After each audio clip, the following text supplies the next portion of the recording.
గౌరవనీయులైన చంద్రబాబు గారికి, సార్, ఈ మధ్యకాలంలో పేపర్లో మీ ప్రసంగాలు చదివినప్పుడు, టీవీలో మీ ప్రసంగాలు విన్నప్పుడు నా భర్త తరచూ అనే మాటలు నాకు గుర్తుకు వచ్చాయి.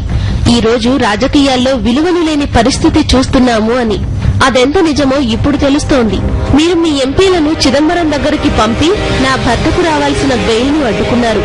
మీ నీచ రాజకీయాల కోసం సీబీఐతో, కాంగ్రెస్ తో చేతులు కలిపి మీ గోబెల్స్ ప్రచారకులను, కొన్ని ఎల్లో పత్రికలను, ఛానల్స్ ను వాడుకుని జగన్ మీద, మా కుటుంబం మీద మీరు కరుడుగట్టిన ఫ్యాక్షనిస్ట్ కంటే అన్యాయంగా ప్లాన్స్ వేసి నా భర్తను మా నుండి, మా పిల్లల నుండి, ప్రేమించే ప్రజల నుంచి ఎంతకాలం వీలైతే అంతకాలం దూరంగా ఉంచాలని నిత్యం ప్రయత్నిస్తున్నారు.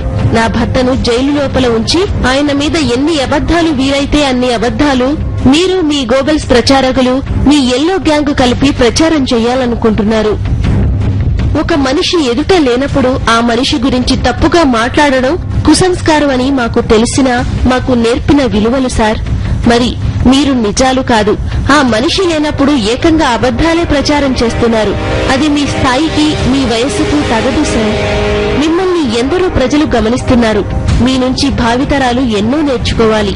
అందుకే ఇటువంటి విలువలు లేని రాజకీయాలను భావితరాలకు నేర్పకండి. ఇప్పటికైనా విశ్వసనీయత లేని రాజకీయాలు చేయడం మానండి. మనిషి ఎదురుగా ఉన్నప్పుడు పోరాడితే అది ఒక సమవుజ్జి పోరాటం అవుతుంది. అంతేకాని ఇలా దొడ్డిదారి గుండా ఒకరిని తగ్గించి మనలను మనం పెంచుకోవాలనుకోవడం వీరుల లక్షణం కాదు సార్.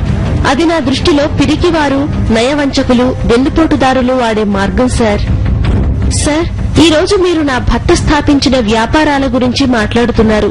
నా భర్త స్థాపించిన 2 కంపెనీలు భారతీ సిమెంట్, జగతి పబ్లికేషన్స్, 2 దేశంలో అగ్రగామిగా, మన రాష్ట్రానికి వన్నె తెచ్చేవిగా ఈ రోజు నిలిచాయంటే దానికి కారణం దేవుని దయ, నా భర్త యొక్క అంకితభావం.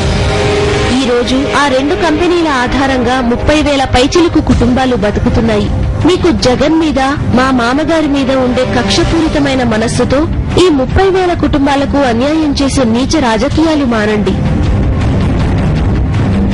సార్, 9 సంవత్సరాలు ముఖ్యమంత్రిగా, ఒకానొకప్పుడు దేశ రాజకీయాలను నిర్దేశించిన వ్యక్తిగా, మన రాష్ట్ర ప్రధాన ప్రతిపక్ష ముఖ్య నాయకునిగా ఉన్న మీ ద్వారా ప్రజలకు, నాలాంటి ఈ రాష్ట్ర ఆడబిడ్డలకు మంచి జరగాలి. కానీ మీ మూలంగా నాలాగా ఏ ఆడబిడ్డ ఈ రాష్ట్రంలో కన్నీరు పెట్టకూడదు సార్.